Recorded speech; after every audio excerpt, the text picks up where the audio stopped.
Jim was talking last week about JJ's unselfishness. Like he's carrying out fakes while other quarterbacks are throwing for 400 yards and stuff like that. And then Carson was talking last night about how he gives some NIL money to the offensive lineman. Can you just speak to the unselfishness of your quarterback?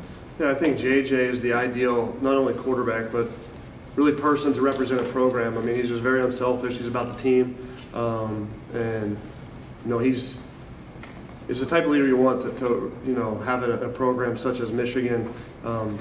Just unbelievable kid, disciplined in life, and how he treats his teammates, right, is how he wants to be treated. And I just think that's infectious amongst the whole team. John?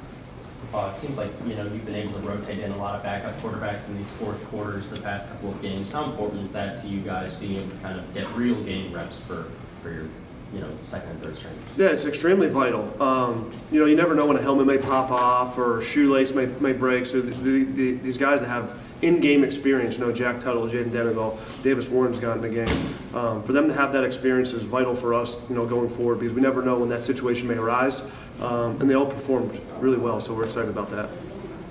Alejandro? JJ was very introspective after that Bowling Green game. Says he talked to you and some of the other coaches about not putting too much pressure on himself. I'm curious what those conversations were like with him and how you've seen him respond since. Yeah, like nobody in life's ever going to be perfect, you know. And you know, we talk about chasing perfection every single day. We want to do that, but if you hold yourself to that elite standard and you're so disappointed when you don't achieve it, it can be a hindrance to your production on the field. And I just thought that he had so much pressure on himself that he was trying to just not throw an incompletion, never throw an and you know, that happened at that moment. Might be the best thing that happened to him this season and going forward in his career, NFL, all that stuff. So I just thought it was a great learning experience for him in that moment. Tony? Yeah, back to QB2 talk. I know you guys wanted to take that pretty far into the season and make sure that they got their game reps. Now about halfway in, is Jack Tuttle, has he sort of emerged as quarterback soon? Yeah, so like we're always evaluating our depth chart and our players on our team as it goes. And you know, going in the Minnesota game, the first guy to go in was Jack Tuttle. If he performs best this week, he'll continue to hold that. But that's a constant evaluation. You know, that's a living, breathing document as far as the depth chart.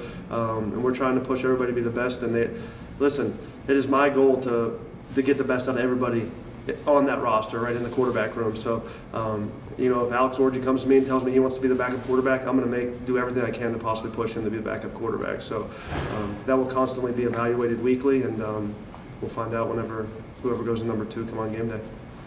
On the left, Aaron?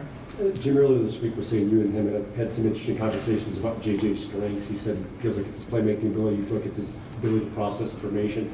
Where have you seen JJ improve in that regard this year? Yeah, I think the processing information, like he always saw the field well last year, but just given a pre-snap platform to execute, you know, tying his footwork in his platform, looking at the safeties, identifying coverage, 1 high, 2 high, man eyes, zone eyes, whatever, you know, our whole platform to give him. I think that's an elite trait.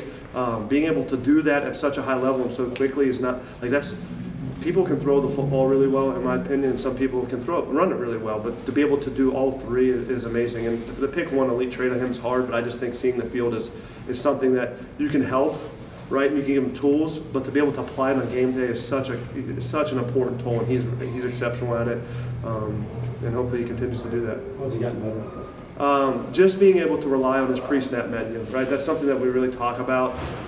Identifying coverage, whatever our tips, our tests, key indicators are before the ball's ever snapped, and you know that gives you a nice overlay, you know, a platform to go execute once the ball's snapped. Obviously, the picture changes and everything, but you know, just being able to do that has been a huge asset of him.